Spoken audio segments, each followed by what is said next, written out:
இது நம்ம கிச்சன். இது நம்ம கிச்சன்ல இன்னைக்கு நம்ம இந்த குழந்தைங்களுக்கான மினி தோசை வாக்க போறோம். நான் தோசை கல்லை சுட வச்சுட்டு எண்ணெயை தடவி வச்சிருக்கேன். இப்போ மீடியம் ஃப்ளேம்ல வச்சு வாருங்க, இல்லைன்னா அது தீஞ்சு போயிடும். இது மாவு அரைச்சன்னைக்கும் வாக்கலாம், மறுநாளும் வாக்கலாம்.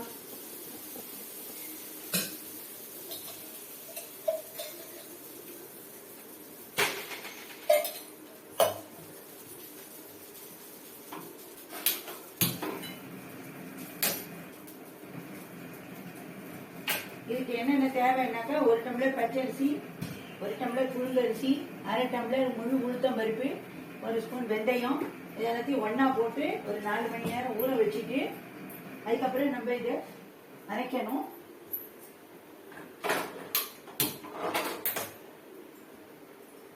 இதுக்கு மாவு பொங்கணும் அப்படிங்கிறது இல்லை. பொங்கினாலும் வாக்கலாம், பொங்காமையும் வாக்கலாம். இது எப்படி வேணாலும் வாக்கலாம். இது நல்லா சாஃப்டா வரும். இது குழந்தைங்களுக்கு பிடிச்ச சைட் டிஷ். குழந்தைங்களுக்கு பிடிச்ச தோசை இது. இதுக்கு எதுவுமே சைட் டிஷ் இல்லாமே இதுக்கு தொட்டுக்கலாம். இந்த மாதிரி கரண்டி வச்சு எடுத்துன்னா ஈஸியா எடுக்க வந்துடும்.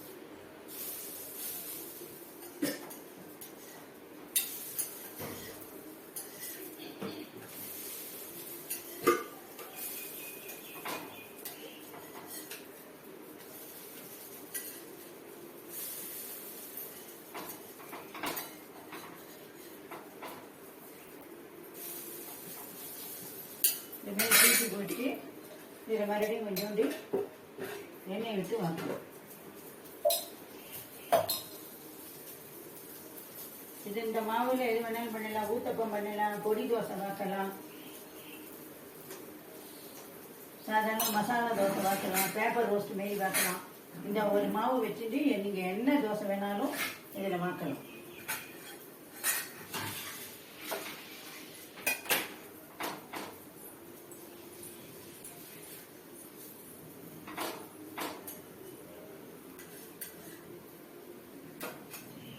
இப்போ இது வெந்துடுச்சு. இதை நான் எடுக்கிறேன்.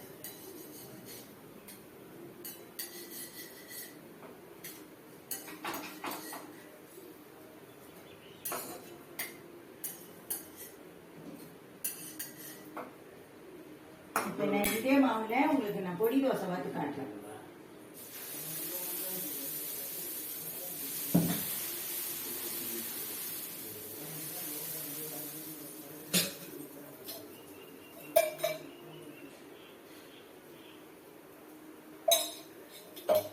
மாவை ஊற்றி ஸ்ப்ரெட் பண்ணிட்டு சுற்றி எண்ணெயை விட்டாச்சு. நல்லெண்ணெய் தான் விட்டுருக்கேன். இப்போ இட்லி மிளகாப்பொடி, தோசை மிளகாப்பொடி எல்லாம் ஒன்று தான். இந்த மிளகாப்பொடியை நான் இதில் தேவையான அளவுக்கு போடுறேன்.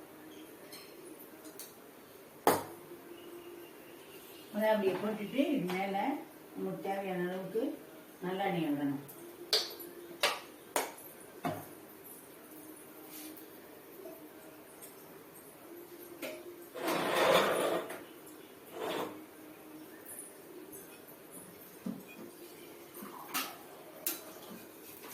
இப்போ தோசை வெந்துருச்சு.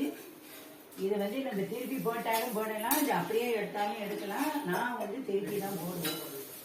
திருப்பி போட்டு சுற்றி 1 ஸ்பூன் எண்ணெயை விட்டுட்டு 1 செகண்ட் வச்சு எடுத்துடணும்.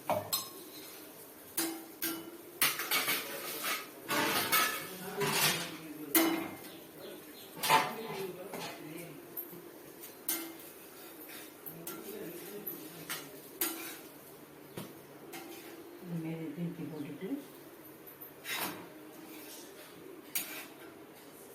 வச்சுட்டீங்கன்னா தோசை ரெடி. பொடி தோசையும் ரெடி. இதுலேயே நம்ம மினி தோசையும் இந்த மாரி வாத்து தோசையும் வச்சுட்டோம். இதே மாதிரி நீங்களும் உங்கள் குழந்தைகளுக்கு வாத்து கொடுங்க.